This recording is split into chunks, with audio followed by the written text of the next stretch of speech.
Muy buenas tardes, señoras y señores. La Federación Española de Amigos de los Museos y el Museo del Ejército les dan la bienvenida a este acto inaugural del 21 Congreso Nacional de la Federación Española de Amigos de los Museos, que este año ha elegido al Alcázar de Toledo, sede del Museo del Ejército, como lugar donde llevar a cabo su encuentro anual. Encuentro que además tiene lugar en unas fechas con un significado muy especial, ya que, como todos ustedes saben, mañana, día 18 de mayo, se celebra el Día Internacional de los Museos. Y qué mejor manera de celebrarlo que hablando de museos, de su aportación al progreso social y de su relación con la sociedad civil como instrumento de cambio. El acto cuenta con la presencia del general de división, excelentísimo señor don Enrique Vidal del Oño, director del Instituto de Historia y Cultura Militar, al que acompañan el excelentísimo señor don Eduardo Serra Leixach, exministro de Defensa y expresidente del Real Patronato del Museo del Prado, que impartirá a continuación la conferencia inaugural. Así como el excelentísimo señor don Carlos Zurita, duque de Soria y presidente de honor de la Federación Española de Amigos de los Museos. Como representantes de las entidades organizadoras del encuentro se encuentran doña Ana Luisa del Cló, presidenta de la Federación Española de Amigos de los Museos, y el coronel don Jesús Ansón Soro, director accidental del Museo del Ejército. El acto cuenta también con la presencia de diversas autoridades civiles y militares y de otros invitados que han querido, con su presencia, mostrar su apoyo a los asistentes a este encuentro anual. Los representantes de las entidades organizadoras del encuentro y el director del Instituto de Historia Militar, así como el resto de componentes de la mesa, tomarán a continuación la palabra para, acto seguido, dar paso a la conferencia inaugural, finalizada la cual el director accidental del Museo del Ejército y la presidenta de la Federación entregarán un recuerdo conmemorativo al conferenciante. Nos permitimos recordarles también que al finalizar este acto tendrá lugar en el patio del Alcázar un concierto a cargo de la banda de música de la Academia de Infantería, al que naturalmente están todos ustedes invitados. Tiene la palabra el coronel don Jesús Ansón Soro, director accidental del Museo del Ejército. Muchas gracias. Señor comandante militar de la Plaza y Provincia de Toledo, señor general jefe de la zona de la Guardia Civil de Castilla-La Mancha, señor concejal de Cultura del Ayuntamiento de Toledo, señoras y señores, en primer lugar, quiero transmitirles la bienvenida del general director del museo, Antonio Izquierdo, al que le habría encantado participar en este congreso, pero razones de fuerza mayor le han impedido estar con nosotros. Agradecer especialmente al general director del Instituto de Historia y Cultura Militar, excelentísimo señor don Enrique Vidal del Oño, por honrarnos con su presencia en este encuentro, en esta su casa, porque el museo, como saben, el Alcázar es parte integrante del instituto. Muchas gracias, mi general. Excelentísimo señor Carlos Zurita, presidente de honor de la Federación Española de Amigos de los Museos, presidenta señora Ana Luisa del Cló, quiero darle las gracias por haber tenido la deferencia al detalle de haber seleccionado el Museo del Ejército en este Alcázar de Toledo para organizar este 21º Congreso Nacional de Amigos de los Museos. El Alcázar de Toledo, como saben, es un edificio representativo y emblemático en Toledo, tanto por la majestuosidad de su arquitectura, que configura de alguna manera el skyline, la línea del horizonte de la silueta de Toledo, está siempre presente, es consustancial, como pueden ver, el Alcázar y la ciudad de Toledo, tanto como por la relevancia histórica que ha desempeñado a lo largo de los tiempos, desde su fundación desde los primeros vestigios que tenemos de su fundación como fortaleza romana a principios de nuestra era, hasta nuestros tiempos, como han podido ver en la visita que acaban de realizar, que pasó por fortaleza romana, fortaleza visigoda, árabe, edificio de construcción medieval, palacio imperial, academia general militar, academia de infantería. En fin, ha transcurrido de forma paralela con la historia de España y con la historia de la ciudad de Toledo. Entonces, en este edificio tan singular, pues es donde se ubica desde el 19 de julio del 2010 el Museo del Ejército. Museo del Ejército que es, si no el más antiguo, uno de los más antiguos de España. O sea que reunimos en un mismo lugar un edificio histórico y señorial y, por otra parte, un museo también antiguo y significativo en la historia de España. Lugar idóneo, lugar ideal para la celebración, como digo, de este congreso nacional de Amigos de los Museos. Supone para nosotros una enorme satisfacción contribuir con este entorno tan significativo a la celebración de este Congreso Nacional de Amigos de los Museos. En el espíritu inherente al Museo del Ejército de cooperación y colaboración con organismos e instituciones locales, regionales y nacionales para la promoción de la cultura y para el mantenimiento del patrimonio histórico español tan extremadamente rico como con el que contamos. Finalmente, ya déjeme que se les exprese un doble deseo. Por una parte, que tengan unas jornadas fructíferas y provechosas dentro del ámbito del Congreso, que seguro que las tendrán, y por otra parte, que aprovechen su estancia en la ciudad de Toledo y se beneficien de la oferta turística y cultural que en esta ciudad es extraordinaria. Espero que disfruten estas jornadas y muchas gracias por su atención.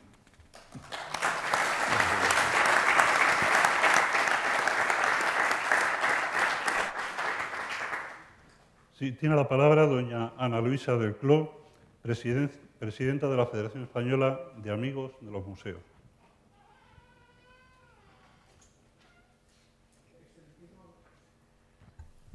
Excelentísimo señor general de división, don Enrique Vidal del Oño, director del Instituto de Historia y Cultura Militar. Excelentísimo señor don Carlos Zurita, duque de Soria, presidente de honor de los Amigos de los Museos. Ilustrísimo señor coronel don Juan Jesús Ansón Soro, director accidental del Museo del Ejército. Excelentísimo señor don Eduardo Serra Resac, es ministro de Defensa y es presidente del patronato del Museo del Prado. Autoridades civiles y militares, directores y amigos de museos. Es la primera vez que la Federación Española celebra un Congreso Nacional en Toledo, pese a que desde hace muchos años cuenta con la participación activa de la Asociación de Amigos del Museo Sefardí, entre sus miembros, muy bien representada, por cierto, por nuestro amigo como presidente, por don Juan Ignacio de Mesa, vicepresidente de la Federación Española. Quizá por las características físicas del Museo Sefardí, hemos tenido que esperar para celebrar un congreso en esta hermosa ciudad a que el Museo del Ejército ocupase esta magnífica sede en el Alcázar, donde hoy nos reunimos en este acto inaugural de nuestro 21º Congreso de Amigos. Quiero por ello agradecer al Ministerio de Defensa y más concretamente al general Izquierdo, que hoy lamentamos no pueda estar con nosotros, ya sé que él lo lamenta también, como director del Museo del Ejército, y a todo su equipo por la colaboración, por su disponibilidad y colaboración desde el primer día en que vinimos a proponerles esta reunión. Es un honor para todos los amigos de museos visitar este museo y esta ciudad. Ambos se complementan uno con otro para ofrecer un repaso único por la historia de España. Mi agradecimiento también a las autoridades que me acompañan en la mesa y muy especialmente a don Eduardo Serra por su presencia hoy aquí y por su participación activa en esta inauguración oficial del Congreso de los Amigos de los Museos, de los que me consta es un decidido defensor. Como ustedes saben, el lema del Congreso es Sociedad Civil para el Cambio, y creo que pocas personas podrían hablar con tanto conocimiento como él de lo que implica contar con la participación de la ciudadanía en el desarrollo de tareas tradicionalmente asignadas a la Administración pública y de los cambios tan positivos que ello conlleva. Somos actores de una sociedad muy cambiante en la que se vive a velocidades nunca antes pensadas y en donde los modelos establecidos lo son durante un breve espacio de tiempo. Vivimos, por tanto, en constante cambio. Quizás en estos momentos pasamos además por un periodo de transición hacia un modelo de sociedad nuevo y desconocido. Poco sabemos de este nuevo estilo de vida que nos espera, pero lo que es seguro es que la ciudadanía, en definitiva la sociedad civil, tendrá cada día un papel más relevante en las instituciones y en sus decisiones pequeñas y grandes. Valores como la participación, la cooperación, la solidaridad o el voluntariado están en alza, y eso se debe a que existe una mayor sensibilidad por los problemas colectivos y que la conciencia ciudadana nos mueve a trabajar por los derechos de la sociedad en general y nos recuerda los deberes de ciudadano responsable. Como presidente de la Federación Española de Amigos de los Museos, tengo el honor de representar a ese colectivo grande de personas a las que su interés por el arte y el patrimonio les ha llevado a comprometerse con los museos y su gestión diaria de un modo firme y generoso, tal y como lo sugiere su conciencia ciudadana. Es un movimiento social que crece de día en día y que enriquece tanto a las instituciones como a los propios amigos, y esa relación ayuda a que los museos sean, permítame la expresión, más permeables a las demandas y expectativas de sus visitantes. Lo hemos visto en algunos de los relatos que nos han hecho esta tarde la presentación de las asociaciones de amigos, a primera hora de la tarde. Los amigos hacen del museo algo propio y con ilusión trabajan por él, convirtiéndose en su mejor aliado. Pero como he dicho antes, estamos en momentos de cambio, en los que es seguro que los amigos tendrán un papel relevante. Nos gustaría que este congreso fuese al tiempo un foro de debate sobre los logros y las oportunidades de los amigos en relación con los museos y, sobre todo, que tengamos la oportunidad de reflexionar para que sepamos transmitir a los muchos amigos anónimos la gran contribución que realizan a la sociedad con su pequeña cuota o con su pequeña colaboración puntual, animándoles a continuar con más ilusión si cabe. Queda pendiente el reconocimiento social a esta labor, que estoy segura será cada día mayor. Por ello, seguiremos trabajando desde la Federación Española de Amigos de los Museos con ilusión y empeño. Muchas gracias.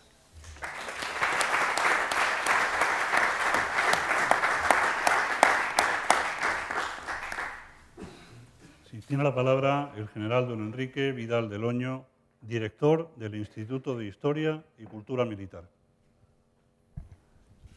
Excelentísimos e ilustrísimos señores, damas y caballeros, muy buenas tardes. La rapidez, que es una virtud, suele generar un defecto que es la prisa. Y ahora espero explicarles por qué empiezo así. Para el Instituto de Historia y Cultura Militar es un honor que ustedes hayan elegido una de nuestras sedes, la del Museo del Ejército, para celebrar su congreso. El Museo del Ejército es, como ha dicho el coronel Ansón, una parte importantísima del Instituto de Historia y Cultura Militar. Es, vamos a llamarle, nuestro buque insignia, la parte más mediática, más visible. Pero el Instituto tiene unos pilares importantísimos, como son, en primer lugar, unos museos más modestos, repartidos por muchos lugares de la geografía nacional, todos los archivos y todas las bibliotecas del Ejército de Tierra, donde hay unos tesoros documentales, bibliográficos y de fondos museísticos impresionantes.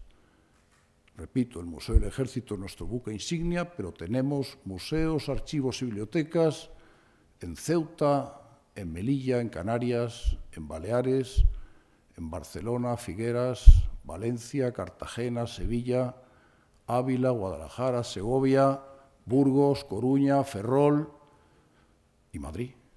Espero no haberme dejado ninguno. Como ven ustedes, con ello contribuimos a esa difusión de la historia y de la cultura militares por toda la geografía nacional.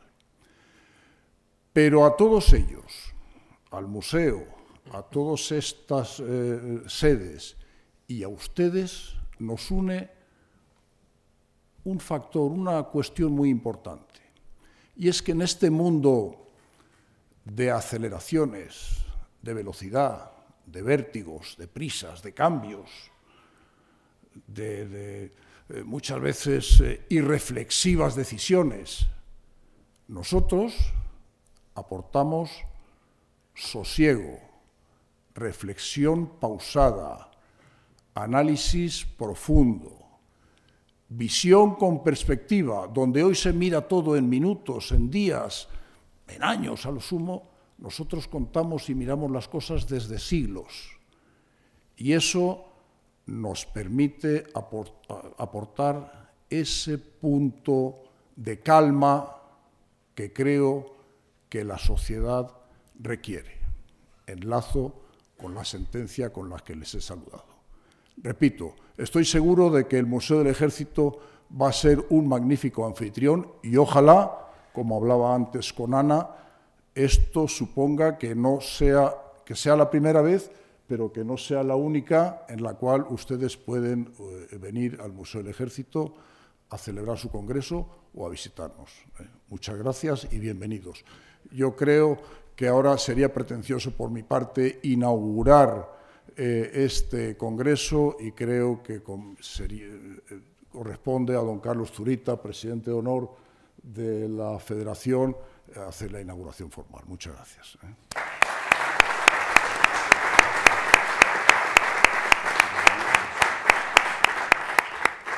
Tiene la palabra don Carlos Zurita, duque de Soria, presidente de honor de la Federación Española de Amigos de los Museos. Muchas gracias. Excelentísimos e ilustrísimos señores, señoras y señores, es para mí un honor asistir a la inauguración de este 21º Congreso Nacional de Amigos de los Museos, que bajo el título Sociedad Civil para el Cambio tiene por objetivo abordar cuestiones de especial relevancia para la conservación y transmisión del rico patrimonio que albergan nuestros museos. Permítanme que mis primeras palabras sean de agradecimiento a los máximos responsables del Museo del Ejército, que tan generosamente nos acoge y conforma la sede de esta convocatoria, en la que sin duda avanzaremos en la búsqueda de nuevas propuestas que impliquen a la sociedad civil en el día a día de nuestros museos. Mi agradecimiento también a todos los ponentes y muy especialmente a don Eduardo Serra, quien desde la presidencia del Real Patronato del Museo del Prado aportó lo mejor de sí mismo a una de las pinacotecas de absoluta referencia. Su experiencia y buen hacer a buen seguro que nos aportarán luz sobre cuestiones fundamentales en el tema que nos ocupa. Es, por lo demás, sumamente gratificante el comprobar que año tras año la convocatoria anual propuesta por la Federación Española de Amigos de los Museos es todo un éxito y que propicia nuevas ideas y proyectos que refuerzan a las asociaciones de amigos como puentes de unión entre la sociedad civil y los museos.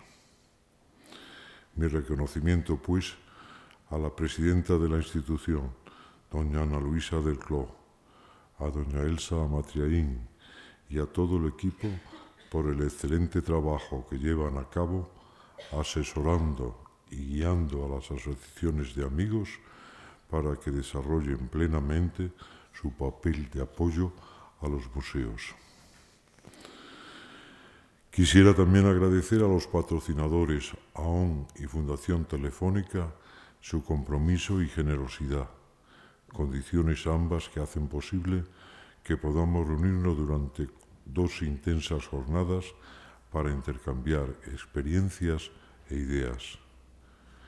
Igualmente, mi agradecimiento a las entidades e instituciones colaboradoras, Ayuntamiento de Toledo, amigos del Museo Sefardí, Academia de Infantería de Toledo, Junta de Castilla-La Mancha y Toledo Convention Bureau. Y para finalizar, deseo agradecerles a todos ustedes su asistencia e interés y desearles que este congreso que hoy inauguramos les resulte plenamente fructífero. Muchísimas gracias a todos.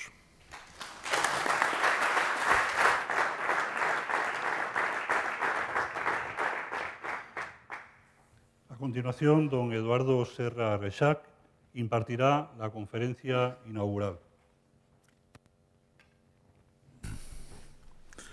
Excelentísimo señor general director del Instituto de Historia y Cultura Militar, excelentísimo señor presidente de honor de la Federación Española de Amigos de los Museos, excelentísima presidenta de la Federación, ilustrísimo señor coronel director accidental del Museo del Ejército, señoras y señores. Lo primero de todo, déjenme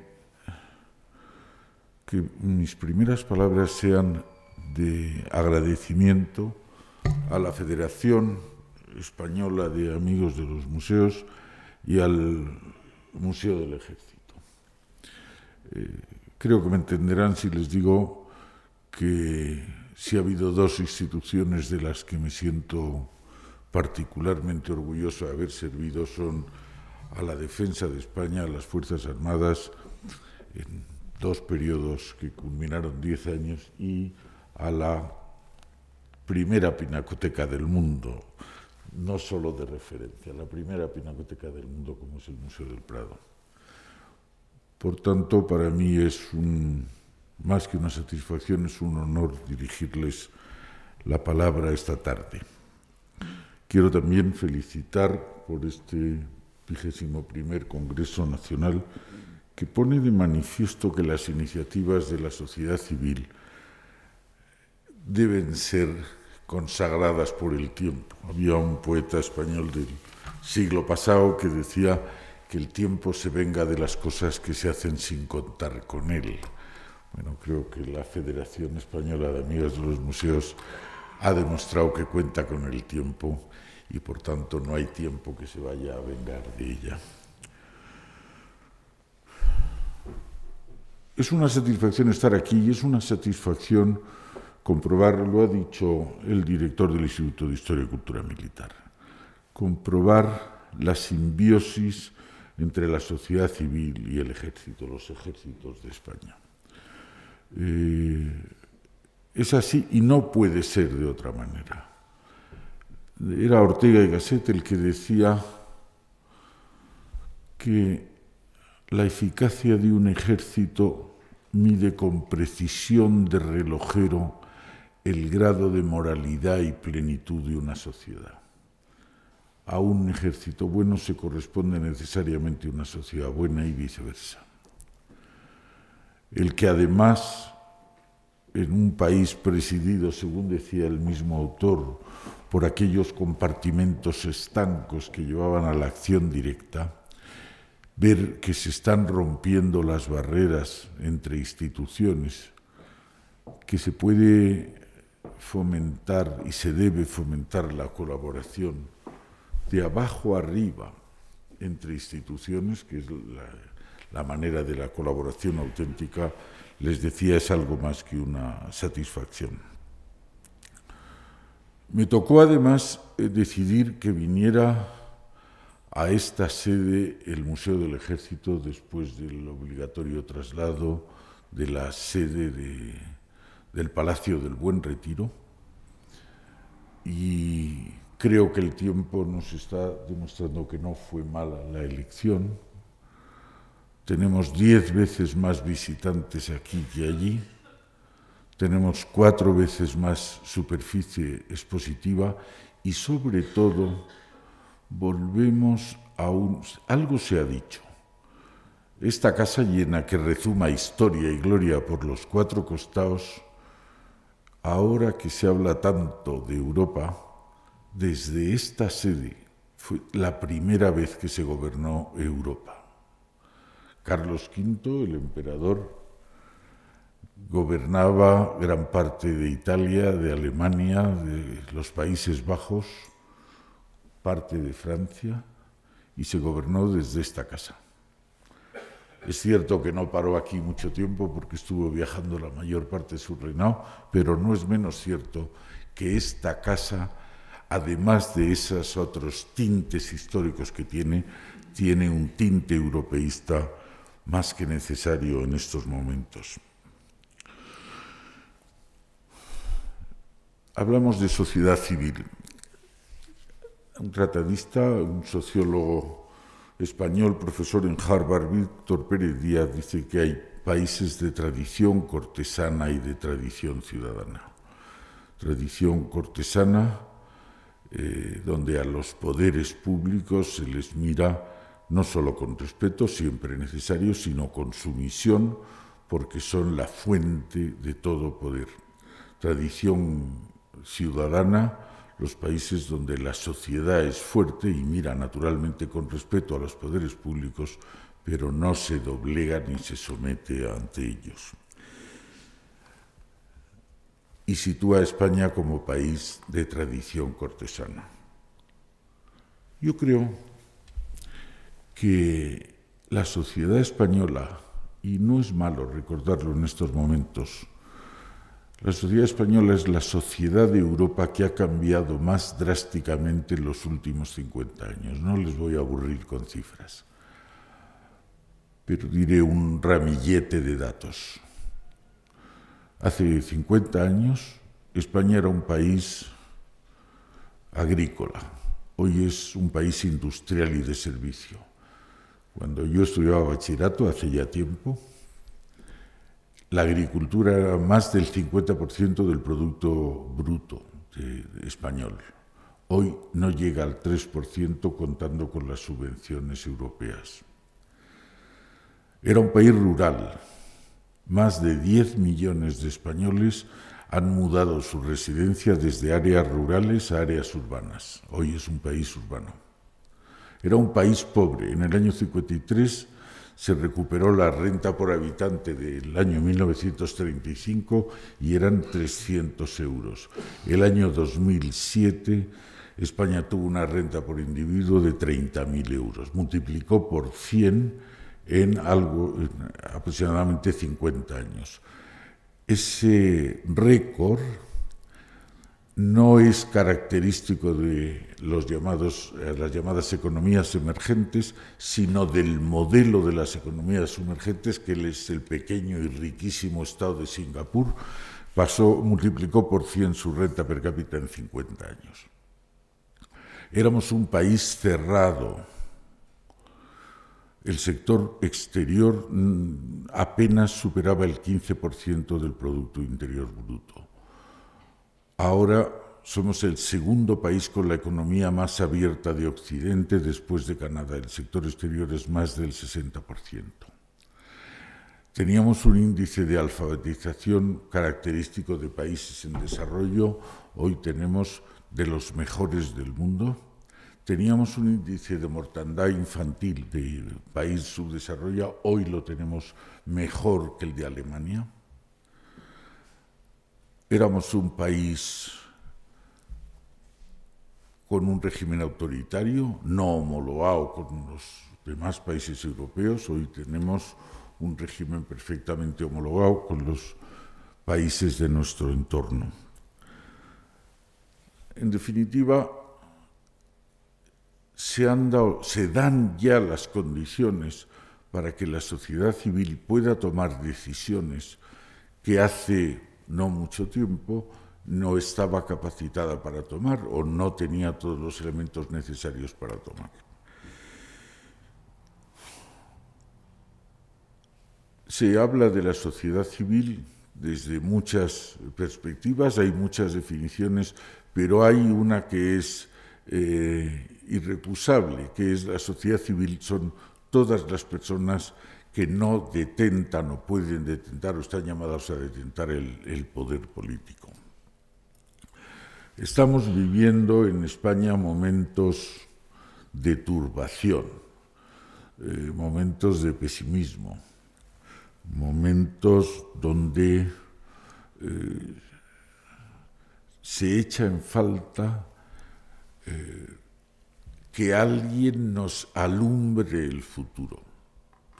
Lo que decía Renan, un proyecto sugestivo de vida en común.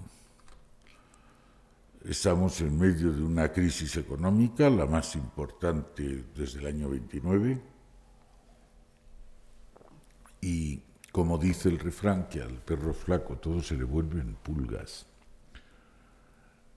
Esa crisis ha hecho mella en el entramado institucional, ha hecho mella en la cohesión territorial y la ciudadanía española está pasando un momento, no solo no bueno, sino uno de los momentos más tristes de los últimos 30 años.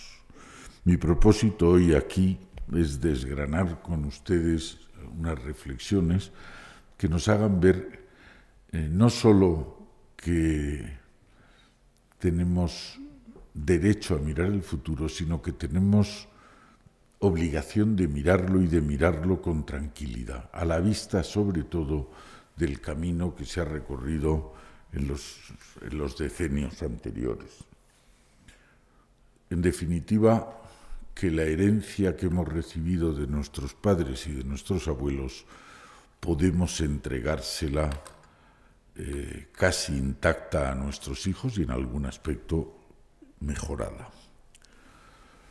Animados de este propósito, en una fundación que presido, hace 2 años, hace 3 años, en noviembre del año 2010, presentamos a Su Majestad el Rey un estudio sobre la necesidad, las claves para transformar la sociedad, la economía española. En ese estudio participaron 100 personalidades de máxima relevancia de la vida fundamentalmente económica, todos miembros de la sociedad civil. No hubo ningún político en activo que interviniera en ellos. El diagnóstico era un diagnóstico fundamentalmente optimista, decía el subtítulo, un diagnóstico contundente y optimista de la sociedad española. Y en él propugnábamos algunas reformas, básicamente 3. La primera, una mejora de la competitividad de la economía española. Nos habíamos acostumbrado a vivir por encima de nuestras necesidades. Solamente 2 datos. En 2007, España tenía la segunda deuda externa más grande del mundo en términos relativos al PIB. Y en términos absolutos la segunda, y en términos relativos la más alta del mundo. Segundo, teníamos un déficit anual de nuestra balanza comercial en virtud del cual importábamos un 10% más de lo que exportábamos, es decir, seguía creciendo nuestra deuda externa. Eso hacía que estábamos abocados a un frenazo. Y ese frenazo llegó el 2007 de una manera abrupta. Pero déjenme que les diga que esa deuda que ahora todos vemos que compramos casas que no podíamos pagar o que compramos automóviles que no debíamos tener, esa deuda en una parte no desdeñable se dedicó a invertir fuera. España la década que va del año 85 al año 95 invirtió en Iberoamérica 80.000 millones de euros. Más dinero que Japón, más dinero que Alemania, más dinero que el Reino Unido. Solo Estados Unidos invirtió un poco más que nosotros y no en todos los países. En algunos fuimos el primer país inversor. Para hacer esas inversiones pedimos dinero prestado. Probablemente no estaba mal el pedido. El dinero nos lo daban prestado al 4% y la rentabilidad de ese dinero podía ser superior al 10%. Pero ahora no nos acordamos más que de los efectos negativos de los préstamos. Esa inversión en Iberoamérica nos sirvió tanto que en el año 2006, que tampoco está tan lejos, España fue el primer inversor, no en unas tierras como las iberoamericanas que comparten lengua, tradición y cultura con nosotros.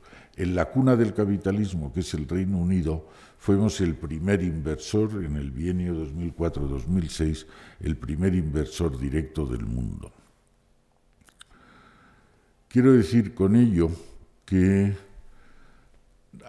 ahora solamente miramos lo negativo, pero que ha habido en el futuro, en el pasado reciente y con reflejo hoy la crisis con todo lo grave que es, no es todo lo grave que podría ser, gracias a que tenemos rentas de países extranjeros, consecuencia de nuestras inversiones anteriores en ellos. Aquella era la primera reforma que se propugnaba. La segunda, y decíamos, no era la más urgente, pero sí la más importante, es la reforma del talento.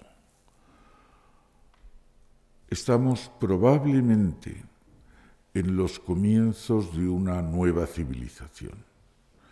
Se dice, la mayor parte de los historiadores dicen que que Europa, la civilización occidental, nació en época del emperador Carlomagno. Y uno de los síntomas para decir que ahí nació nuestra civilización es que cambiaron los modos de transmitir el conocimiento.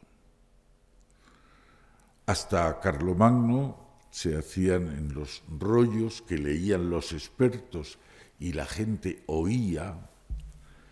En esos rollos se cambian y empieza a utilizarse el códice, que es similar al libro moderno, todavía no estaba inventada la imprenta, y se inventa una letra que por ser invención de aquel tiempo se llama carolingia, la letra minúscula, que permitió multiplicar por 10 el número de personas con capacidad de leer.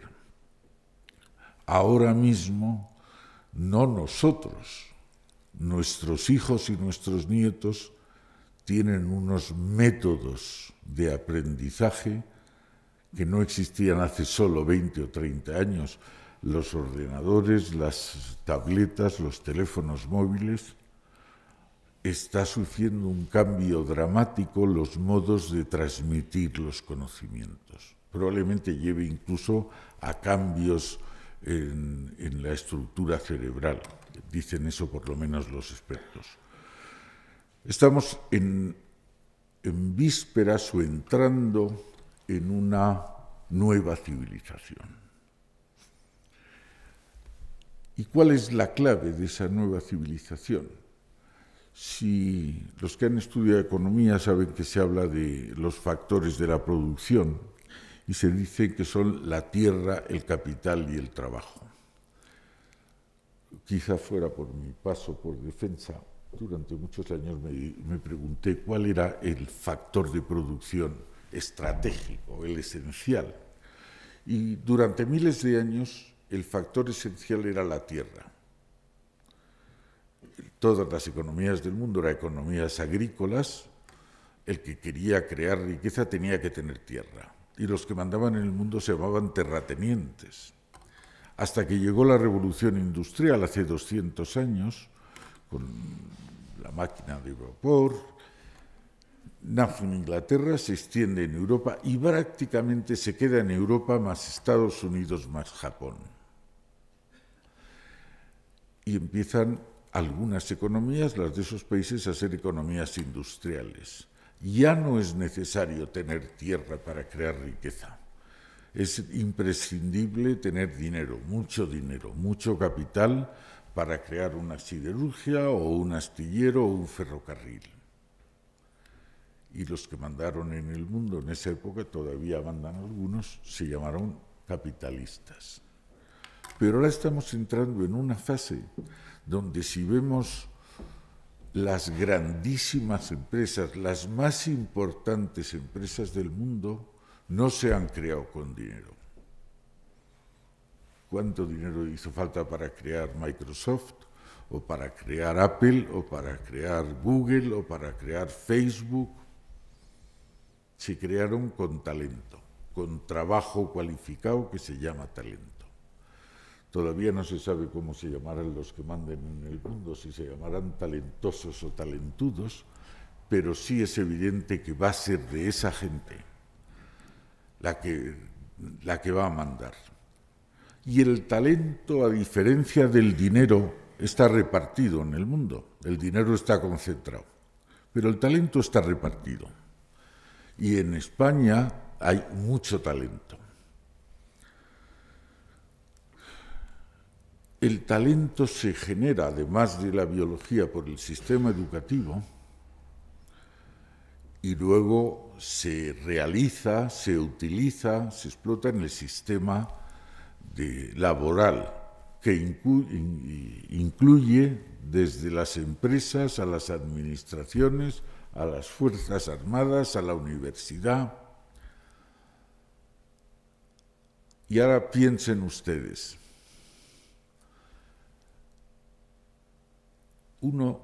3 de cada 10 estudiantes no terminan sus estudios. 1 de cada 2 jóvenes que busca trabajo no lo encuentra. 8 de cada 10 pensionistas soñarían con una pensión de 1.000 euros. El 70% de las familias tienen dificultades para llegar a fin de mes. Quiere decirse que probablemente podamos mejorar en la explotación de nuestros talentos, de los talentos de nuestros jóvenes, de nuestros niños y nuestras niñas. Pero cada 4 años o cada 8 años se da un nuevo sistema, un nuevo plan educativo, se discute, se aprueba un plan educativo que al cabo de pocos años es cambiado, sustituido por otro plan. Creo que merecería la pena reflexionar si en esto que parece ser la clave del mundo que viene, que es el talento, no deberíamos pedirle a nuestros políticos que dejaran de discutir y que por una vez se pusieran de acuerdo, porque nuestros hijos y nuestros nietos no se merecen estar en inferioridad de condiciones de sus competidores de mañana, que serán los franceses o los ingleses o los alemanes o los chinos.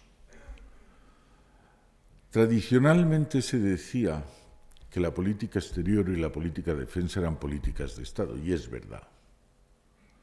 Son políticas de Estado que distinguen a los países serios de los menos serios. Los países serios tienen una política exterior y una política de defensa continuada, permanente, se adecúa a las circunstancias de cada momento, pero siguen las grandes líneas directrices. Los países menos serios dan bandazos. Pero hoy no solo es necesario una política exterior y una política de defensa firmes y continuadas en el tiempo, políticas de Estado. La enseñanza, la investigación y el desarrollo, la energía, la ciencia necesitan directrices a largo plazo. Y esto lo puede hacer, lo tiene que hacer a su manera solo la sociedad civil. Los partidos políticos lo estamos viendo. La política es el trabajo más excelso que hay en una sociedad de personas libres, que es representar, servir los intereses públicos, los intereses de todos, no los intereses particulares. Pero no lo pueden hacer todo. Y las cosas que requieren políticas de Estado, los políticos tienen que ponerse de acuerdo. No podemos seguir tolerando que mientras el coche se acerca al precipicio se discuta quién debe ser el conductor, que sea el que fuere, pero que nos saquen a la sociedad española del marasmo ese que hablaba antes en el que se encuentra.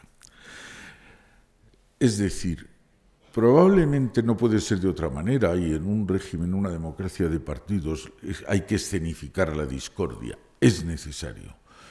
Y lo hemos copiado muy bien de otras democracias más antiguas que la nuestra. Pero por debajo de la discordia, por debajo del escenario donde se escenifica la discordia, tiene que haber puntos de concordia. Tiene que haber puntos que subrayen, instituciones que subrayen aquello en lo que coincidimos más que aquello en lo que discrepamos. Tiene que haber alguien que subraye, que acredite la necesidad de la concordia.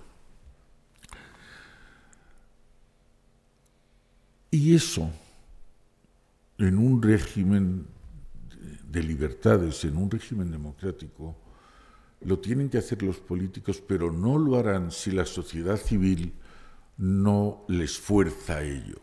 La sociedad civil, que es la emanación de abajo arriba de las necesidades de un cuerpo social. Los partidos políticos están hechos básicamente para conquistar el poder. Conquistar el poder exige la identificación de unos por contraste con los otros. Y está muy bien y es necesario. Pero tiene que haber alguien que les fuerce, que les diga, por encima de que tú o tú, unos u otros estén en el poder, por encima de eso hay necesidades nacionales que deben ser satisfechas. La educación, nos parece, en ese documento que les hablaba, en el transformar el talento, tiene que estar por encima de las disputas de los partidos. Si la sociedad civil encarna algo, si ustedes encarnan algo, ustedes encarnan lo que les une, son todos ustedes amigos de los museos, no se preguntan por sus convicciones políticas o religiosas o académicas, se preguntan, todos coinciden, ustedes subrayan lo que les une y no lo que les separa. Eso, si se extiende, como decía antes la presidenta, si se extiende a toda la sociedad española, tendremos mejor capacidad que la actual para solventar nuestros problemas actuales. Y la primera condición, probablemente, para solventarlos es que tengamos fe en nosotros mismos, que tengamos fe de que si lo creemos, lo vamos a conseguir. Virgilio, el poeta de la época del Imperio Romano, decía una frase que pasó a la historia que dice: pudieron porque creyeron que podían. No había otra razón para poder más que creer que podían. Potes quia potera volentur, decía. Tenemos que creer en nosotros mismos. Tenemos que creer con nosotros mismos para superar nuestros problemas, nuestras preocupaciones. Voy a terminar. Déjenme que les diga, probablemente algunos de ustedes pensarán, bueno, pues es una persona optimista que reparte optimismo.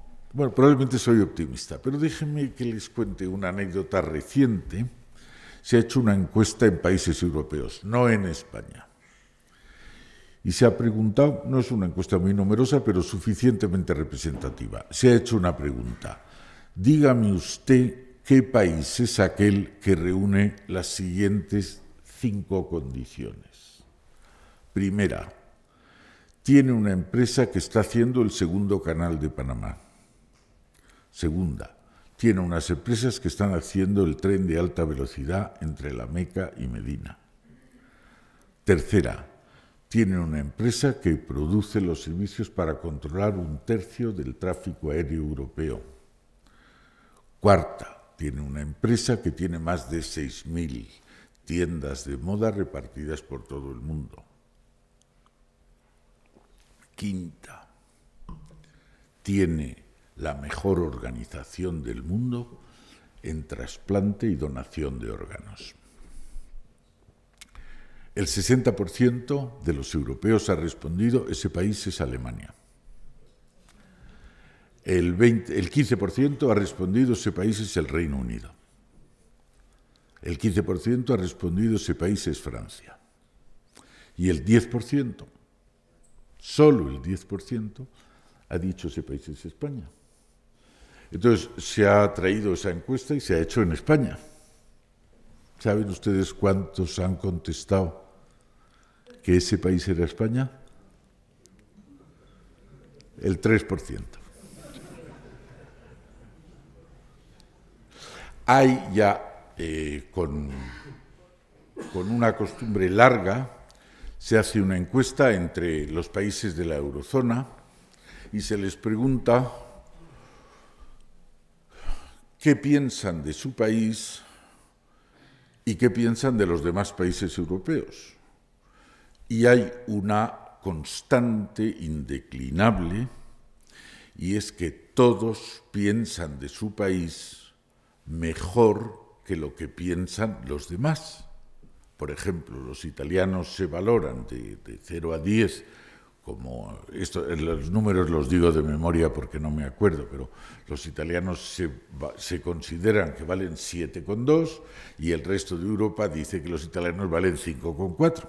Los ingleses se valoran en 7,6 y el resto de Europa dice que vale 6,2. Es una norma indeclinable. Todos los países de Europa les pasa eso menos uno. Es posible que yo sea optimista, pero es posible que nos estemos fijando solo en lo malo. Si uno se fija solo en lo malo, es imposible que esté prefigurando un futuro bueno.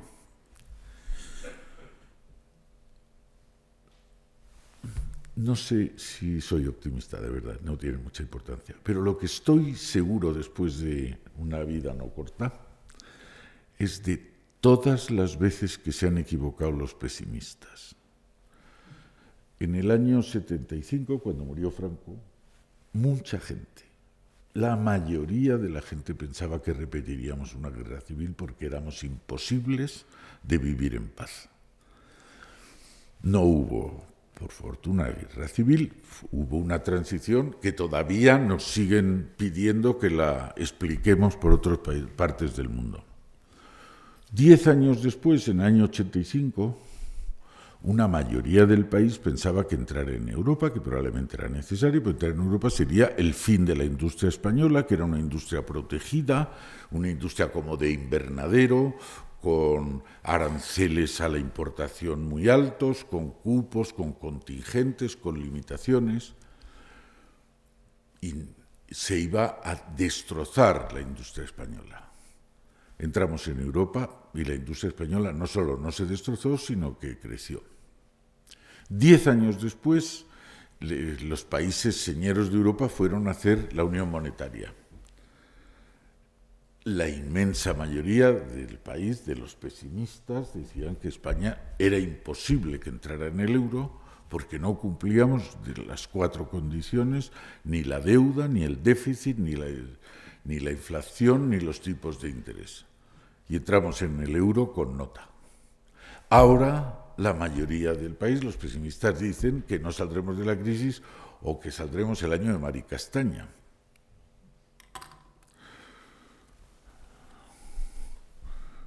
Yo no digo que la crisis esté terminada. Lo que digo, ni que se esté terminando, no lo digo. Pero lo que digo es que cuando se vaya a terminar la crisis, veremos algunas señales que dirán, pues la crisis se puede estar terminando. Unas señales que dirán, empieza a volver la confianza, baja la prima de riesgo de la deuda española, empiezan a venir inversiones, sube la bolsa. Todas estas cosas pasarán cuando vaya a acabarse la crisis.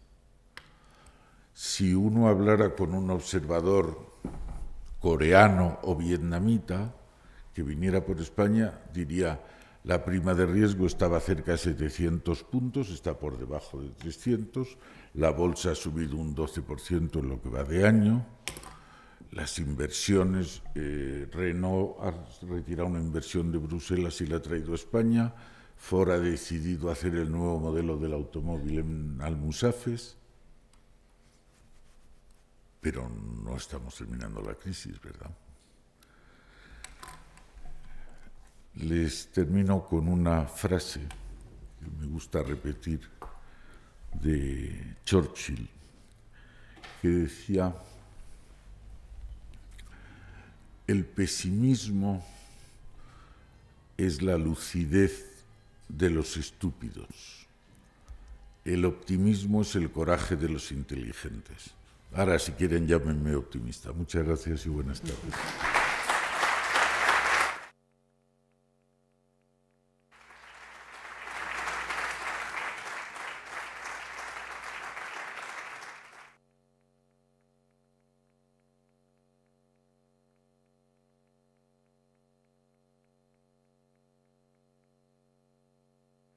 Para finalizar el acto, las entidades... Un recuerdo conmemorativo de Eduardo Serra Resa, ponente de la conferencia. Muchas gracias, ministro, por esta explicativa, clarividente, magnífica conferencia. Realmente ha sido muy interesante pues, ver toda la situación de las sociedades, la posible evolución y ver el papel que desarrollan los distintos elementos en la misma, realmente original e interesante. Y luego, pues un viernes por la tarde, a estas horas se agradece un punto de optimismo como el que nos has puesto.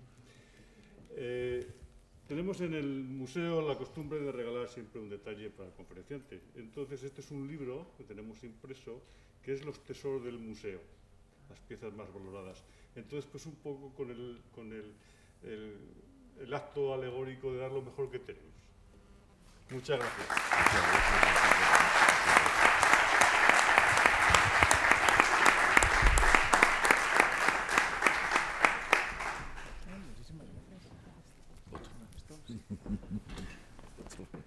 Bueno, esto es un recuerdo de este día, con todo nuestro agradecimiento de todos los amigos de los museos de España. Un libro que pone en valor, y es una pequeña muestra de eso que los amigos pueden hacer por los museos. Es un libro que se editó el año que la Federación Mundial de Amigos de los Museos, en la que la Federación Española está inserta, cumplió 20 años de vida. Se editó este libro que recoge pues, las donaciones, aquellas acciones que las asociaciones están haciendo a muchos de sus museos.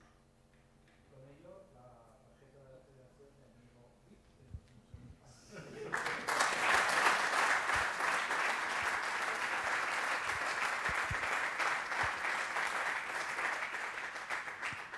Les recordamos que a continuación tendrá lugar en el patio del Alcázar el concierto a cargo de la banda de música de la Academia de Infantería. Los interesados en asistir al mismo, por favor, sigan las instrucciones de nuestro personal que les guiará hasta el patio. Muchas gracias.